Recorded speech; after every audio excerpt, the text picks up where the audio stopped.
This is personally I mean to nobody. I respect everybody. నేను అసలు ఇది ఏం పర్సనల్ అటాక్ కాదు, ఏమీ కాదు. నేను జస్ట్ నా గురించి ఫామ్ అవుతున్న ఇన్ఫర్మేషన్ పీపుల్కి చెప్దామని, ఇలా జరుగుతుంది, ఇది నిజం కాదు, దయచేసి అర్థం చేసుకొని చెప్పడానికి. అండ్ ఒక సిరీస్ ఆఫ్ ఈవెంట్స్లో చెప్తాను జరిగిన విషయం. ఏమంటే జరిగిన విషయం చాలా అన్ఫార్చునేట్. నేను గత 3 ఏళ్ళుగా ఈ సినిమా థియేటర్లో చూస్తేనే నాకు తెలుస్తుంది. అంటే నేను ఇన్ని కోట్లు పెట్టి అమ్మేం కదా సినిమా, నాకు రెస్పాన్సిబిలిటీ ఉంటుంది. సినిమా ఎలా ఉంది థియేటర్లో చూస్తే నా 3 years ఎఫర్ట్. అది జస్ట్ ఒక షో కాదు, నాకు ఎమోషనల్గా అది 3 years ఎఫర్ట్. అసలు ఏమవుతుంది నా future, it's like make or break moment for me. So అలాంటి ఇంపార్టెంట్ పాయింట్లో నేను వెళ్తూ నేను అదే ఆలోచించాను తప్ప నేనేమి ఇర్రెస్పాన్సిబుల్గా. గత 20-30 ఏళ్ళుగా నేను అదే థియేటర్కి వెళ్తున్నాను. ఓల్డ్ సినిమాలకి వెళ్ళాను నేను అదే థియేటర్కి. నా సినిమాలు కాకుండా బయట సినిమాలకి వెళ్ళా. ఎప్పుడు ఇలాంటి యాక్సిడెంట్ అవ్వలేదు. అండ్ నేనేదో ఇర్రెస్పాన్సిబుల్గా థియేటర్కి వెళ్ళిపోయాను, పర్మిషన్ లేకుండా వెళ్ళిపోయాను అనేది అబ్సల్యూట్లీ ఫాల్స్ ఇన్ఫర్మేషన్. అలాంటిది ఏమీ లేదు. థియేటర్ వాళ్ళు పర్మిషన్ సార్ట్అవుట్ చేస్తున్నారని చెప్పి మేము అక్కడికి వెళ్ళాం. అక్కడికి వెళ్తే పోలీసులే క్లియర్ చేస్తున్నారు అక్కడ. So it is understood that everything is sorted. నేను వాళ్ళ డైరెక్షన్లోనే వెళ్తున్నాను. అండ్ ఏంటి ఒకవేళ నిజంగా పర్మిషన్ లేకపోయి ఉంటే చాలాసార్లు వాళ్ళు చెప్తారు, సార్ మీ పర్మిషన్ లేదంటే మేము రెండట్టు వెళ్ళిపోతాం. వాళ్ళే క్లియర్ చేసి ముందుకు రమ్మంటూ ఉంటే పర్మిషన్ ఉందనుకునే కదా మేము ముందుకు వెళ్తూ ఉంటాం in that flow of things.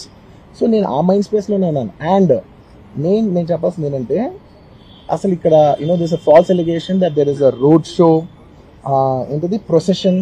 అసలు ప్రొసెషన్ కాదు, రోడ్ షో కాదు, ఏమీ కాదు.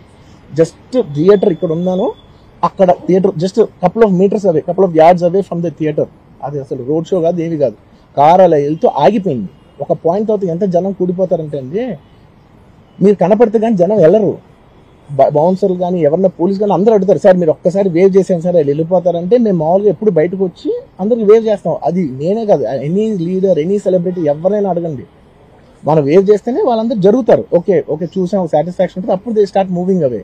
ఆ దీని మీద చేశాను. And it's also respect. ఇంత వేల మంది చూస్తానికి వచ్చినప్పుడు నేను నా కార్ లోపల, టింటెడ్ కార్ లోపల దాక్కుని కూర్చుని ఉన్నా. బట్ అంతమంది అంతమంది వచ్చినప్పుడు వాళ్ళకి ఏం కావాలి, హీరోది ఒక గ్లిమ్స్ కావాలి అంతే. అది కూడా ఇవ్వకపోతే నేను ఎంత యారగెంట్ కింద ఉంటుంది. ఇంతమంది ప్రేమ చూపిస్తే నేను కాలు కూర్చున్నారులే అనుకుంటాను నేను. అరే నేను బయటకు వచ్చి ఒక్కసారి వాళ్ళందరికీ థ్యాంక్ యూ ప్లీజ్ పదండి ఇలా అంటుంటాను. మీరు చూడండి నా జస్టిస్ అని చూడండి, ఇలాంటే ఇలా పదండి అంటే నేను చెప్తేనే వాళ్ళు వెళ్తారు. అది పోలీసులు కానీ బౌన్సర్ కానీ అందరూ మేనేజ్మెంట్ అందరూ అడుగుతారు, సార్ మీరు చెప్తేనే వింటారు, ఒక్కసారి మీరు చెప్పండి అంటే నేను వచ్చి బయటకు వచ్చి ఇలా వేవ్ చేసి ఇలా అంటే వాళ్ళందరూ జరుగుతుంటారు. That is how we went into the theatre.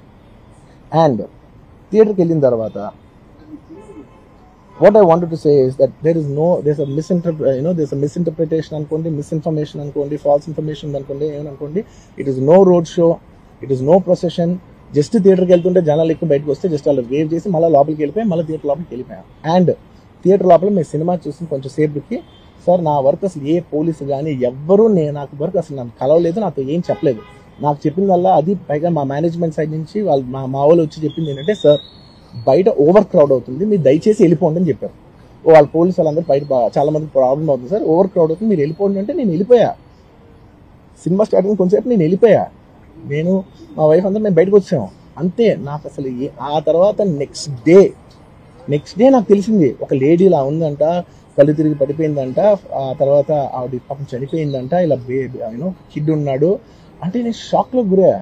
అంటే నాకు తెలియదు అసలు, నెక్స్ట్ డే వరకు నాకు అసలు తెలియదు. I had no idea. ఎందుకంటే నేను నా పిల్లోనే పక్కన పెట్టుకున్నా, నా వైఫ్, నా కొడుకు, నా కూతురు థియేటర్లోనే ఉన్నారు. నాకు తెలియదు.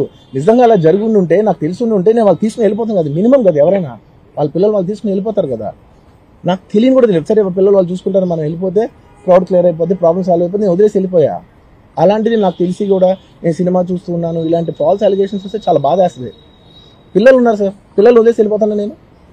నాకు నా పిల్లలు అంటే ఎంత ఇష్టం తెలుసు, ఎవరైనా ఉంటారు కదా, తీసుకుని వెళ్ళిపోతారు కదా. అలాంటి నాకు క్లూ కూడా లేదు. నేను ఇంటికి వెళ్ళిపోయిన తర్వాత నేను వెళ్ళిన నెక్స్ట్ డే నాకు మార్నింగ్ తెలిసి చనిపోయారంటే షాక్ అయ్యాను. నేను షాక్ అయ్యి ఇమీడియట్గా నేను బాస్కి ఫోన్ చేశాను, మా బన్నీ బాస్కి ఫోన్ చేసి, బాస్ ఇమీడియట్గా హాస్పిటల్కి వెళ్ళి వాళ్ళ కలు నేను వస్తానంటే, సార్ నేను మొత్తం అక్కడ వెళ్ళి చెక్ చేసి వస్తాను, వాళ్ళందరూ ఎమోషనల్గా ఎలా ఉన్నారు ఏంటో మనం ఫస్ట్ చెక్ చేసుకున్న తర్వాత మీరు దిగాలి, కొంచెం ఆగండి సార్. వెళ్ళిపోయిన తర్వాత వాసు నేను వస్తానంటే, సార్ మీరు రావద్దు ప్లీజ్, దయచేసి మీరు హాస్పిటల్ రావద్దు, ఇక్కడ గందరగోళం అయిపోద్ది, నేను నైట్ మీరు థియేటర్కి వెళ్ళారు, ఇష్యూ అయింది, చాలా ప్రాబ్లం అయింది, ఇప్పుడు మీరు హాస్పిటల్కి వచ్చి మళ్ళీ ప్రాబ్లం అయితే మాత్రం సార్ చాలా ప్రాబ్లం అవుతుంది సార్, నేనే వాళ్ళని కొంచెం వాళ్ళ రిచువల్స్ అన్నీ అయిపోయిన తర్వాత మీ దగ్గర తీసుకొస్తానని చెప్పాడు. ఓకే అని వెయిట్ చేస్తాను. వెయిట్ చేసేసరికి ఇమీడియట్గా ఏం చెప్పారు, సార్ నేనేమనుకోవద్దు, వాళ్ళు మీ మీద కేసు ఫైల్ చేశారు, ఇప్పుడు మీరు వాళ్ళు కలవడానికి లేదంటే నేను మా లీగల్ టీం అదేం పర్లేదు వాసు నేను వచ్చేస్తాను. నేను కొంచెం మూర్ఖంగా మాట్లాడుతుంటే సార్ మా లీగల్ టీం చాలా స్ట్రిక్ట్గా చెప్పింది, sir they file the case on you, మీరు ఇప్పుడు వెళ్తే legally it is not right thing to do, please don't go అని చెప్తే అప్పుడు ఆగాల్సి వచ్చింది. సార్ నాకు ఒక్కటే విషయం చెప్తా సార్, ఎవరో వైజాగ్లో చనిపోతేనో అయితే చనిపోతున్నారంటేనో, లేదంటే విజయవాడలో చనిపోతున్నట్టు పెద్ద ఆవిడ అంటేనో, లేదంటే చిరంజీవి గారి ఫ్యాన్స్ మన నూర్బాయ్ లాంటి వాళ్ళు, లేదంటే కళ్యాణ్ గారి ఫ్యాన్స్ మన ఎవరో అంటేనే వాళ్ళందరికీ నేను వెళ్ళి పర్సనల్ సార్ ఇక్కడ నుంచి విజయవాడ వెళ్ళాను సార్ ఎవరినో కలుగుతానికి, ఒక లేడీని, ఒక వైజాగ్ వెళ్ళాను ఇక్కడ నుంచి ఎక్కడో ఉప్పలు ఉంటే ఎక్కడో దాటుంటే అక్కడికి వెళ్ళాను. అలాంటిది నా ఓన్ ఫ్యాన్స్, నాకు నా ఫ్యాన్స్ అంటే ఎంత ఇష్టం మీ అందరికీ తెలుసు, అలాంటి నా ఓన్ ఫ్యాన్స్ నా ఓన్ థియేటర్లో నేను ఉన్న ప్రెమిసెస్లో అలా జరిగిందంటే నేను వెళ్ళి కలవనాలని, వాళ్ళు కలవాలి నాకు ఉండదా? అది మినిమం కదా. అసలు ఎవడైనా వెళ్ళి కలుస్తారు, ఎందుకు కలవను నేను కలవపోవడానికి ఏంటి రీజన్ ఏంటంటే I'm legally I'm tired, I can't go. అంత మాత్రం నేను స్పందించలేదు అని అంటానికి కూడా లేదు. సో నాకు ఏం చేయాలో తెలియక నెక్స్ట్ డే సరే వాసు మనం వెళ్ళకపోతే బాగోదు, ఏం చేయాలో తెలియక అప్పటికప్పుడు ఒక వీడియో పెట్టాను. ఎందుకంటే నేను కూడా షాక్లో ఉన్నా, జెన్యున్లీ నేను కూడా షాక్లో ఉన్నా. అరే ఇలా అయింది ఏంటి, ఎటు కాకుండా హాఫ్ ఆఫ్గా ఉన్నాను నేను జెన్యున్ చెప్పి హాఫ్ ఆఫ్ ఉన్నాను నేను, ఇప్పుడు కూడా కొంచెం హాఫ్ ఆఫ్గానే ఉన్నాను నేను. నాకు తెలుస్తుంది నేను కరెక్ట్గా సెంటర్డ్గా లేను, కొంచెం ఆఫ్లోనే నాకు తెలుస్తుంది. ఎనీవేస్ నెక్స్ట్ డే నేను ఒక వీడియో పెట్టా, సరే to at least show that I'm there. It's not even about the money, it's not about the money, అంటే it is just money is just justice to show that I'm willing to do something అని చెప్పడం కోసం. ఆ తర్వాత మేము ఏం చేయొచ్చు ఆ తర్వాత మేము అన్ని సెలబ్రేషన్స్ క్యాన్సిల్ చేస్తాం. వద్దు అసలు వాళ్ళకి అలా ఉంటే మనం ఎలా సెలబ్రేట్ చేస్తాం, మొత్తం అన్ని క్యాన్సిల్. పెద్ద పెద్ద ఫంక్షన్స్ అక్కడ కర్ణాటకలో అక్కడెక్కడ పెద్ద పెద్దగా చేద్దాం అనుకున్నాం. వద్దులే ఇంకా దీని తర్వాత అన్ని స్టార్ట్ చేసానని చెప్పేసి ఇంకా నా ప్రయత్నంలో నేను ఏం చేశానంటే, డాడీ మీరు వెళ్ళి కలవంటే ఆయన కూడా కలవకూడదు అన్నారు. ఓకే ఒక స్పెషల్ పర్మిషన్ పెట్టి నువ్వు వెళ్ళు, కొన్ని మా ఫాదర్ ఇన్ లా పంపించండి, లేదంటే సుకుమార్ గారు పంపించండి, లేకపోతే వాళ్ళ వైఫ్ని పంపించండి, లేకపోతే ప్రొడ్యూసర్స్ పంపించండి, బన్నీవాసం పంపించండి. ఇలా ఎప్పటికప్పుడు అప్డేట్ తెచ్చుకుంటున్నాను to know what is happening with the kid. అంతే తప్ప నేను అసలు ఏం కేర్ చేయట్లేదు.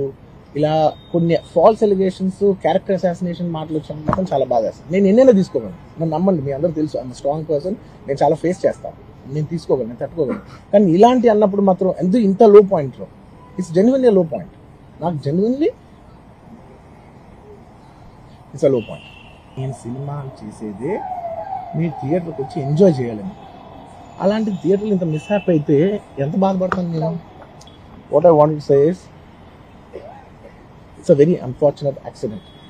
And also genuinely I'm a believer in, అంటే బయటే కాదు generally me as a person ఇలాంటి ఒకటి జరిగినప్పుడు ఏదో మీడియా కోసం ఇంకోళ్ళ కోసం నేను సుకుమార్ గారు చాలాసార్లు మాట్లాడుకున్నాం, దానికి మనం ఏం చేయొచ్చు. నేను ఒక మంచి అమౌంట్, పెద్ద అమౌంట్, నువ్వు ఒక అమౌంట్, మైత్రి నుంచి ఒక అమౌంట్ తీసుకుని మనం ఒక ఫిక్స్డ్ డిపాజిట్ ఆ అబ్బాయికి ప్లాన్ చేద్దాం. ఊరికే మనం ఏదో చేతులు దూసేసుకుని అలా కాకుండా మిగతాలా కాకుండా మనం జెన్యున్గా ఏమైనా చేద్దాం, కానీ ఆ అబ్బాయికి ఏమైనా ఫిజియోథెరపిస్ట్ పెట్టిద్దాం, ఇలా చేద్దాం అలా చేద్దాం, ఎన్నో విషయాలు మాట్లాడుకున్నాం. అంత మాట్లాడుకున్న తర్వాత నేను కేరింగ్గా లేను సార్, ఎలా ఉంటాను sir? I have the same age kid. నా కిడ్కి ఎలా అయిందంటే నేను అలాగే ఫీల్ అవుతాను కదా. I not a father? నాకు ఉండదా? ఇన్ని క్యారెక్టర్ ఇంత అసాసినేట్ చేసినప్పుడు ఇట్స్ పబ్లిక్లీ హ్యూమిలియేటింగ్. నాకు చాలా బాధగా, నేను ఇంత చేసినా కూడా నాకు బాధగా ఉంది సార్. మన తెలుగు వాళ్ళు బరువు తీసిన పైన పడతామని నేను సినిమా చేస్తుంటే మళ్ళీ లాక్కుంటున్నాం. Anyway doesn't matter.